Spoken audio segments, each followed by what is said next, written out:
Hurrem Sultana 1504 to 15 April 1558, also known as Roxelana, was the chief consort and legal wife of the Ottoman Sultan Suleiman the Magnificent. She became one of the most powerful and influential women in Ottoman history, as well as a prominent and controversial figure during the era known as the Sultanate of Women. Born in Ruthenia, then an eastern region of the Kingdom of Poland, now Rohatyn, Ukraine, to a Ruthenian Orthodox priest, she was captured by Crimean Tatars during a slave raid and eventually taken to Istanbul, the Ottoman capital. She entered the Imperial Harem, where her name was changed to Hurrem, rose through the ranks and became the favorite of Sultan Suleiman. She was good-looking and different from everybody else. Because of her red hair, Hurrem was also intelligent and had a pleasant personality.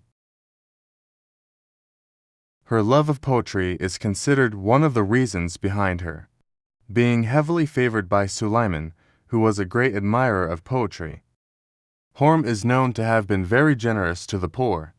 She built numerous mosques, madrasas, hammams, and resting places for pilgrims traveling to the Islamic holy city of Mecca. Her greatest philanthropical work was the Great Wak of Aux, a large soup kitchen in Jerusalem that fed the poor. It is believed that Hurrem was a cunning, manipulative, and stony-hearted woman who would execute anyone who stood in her way. In contrast, she was intelligent, kind, understanding, open-hearted, candid, talented, generous, emotional, and grateful woman who cares about the soul rather than the body, who is not carried away with ordinary glimmers such as money, prone to science and art, in short, a perfect woman.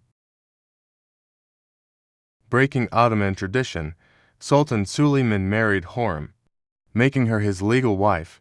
Sultans had previously married only foreign-free noble ladies. She was the first imperial consort to receive the title Haseki Sultan. Hurrem remained in the Sultan's court for the rest of her life, enjoying a close relationship with her husband, and having 6 children with him, including the future Sultan Selim II. Hurrem eventually achieved power, influencing the politics of the Ottoman Empire. Through her husband, she played an active role in affairs of the state. She probably acted as the Sultan's advisor. She died in 1558 in Istanbul and was buried in a mausoleum within the Suleyman Mosque complex. Hurrem died on the 15th of April 1558 due to an unknown illness and was buried in a domed mausoleum turb decorated in exquisite Iznik tiles depicting the Garden of Paradise, perhaps in homage to her smiling and joyful nature.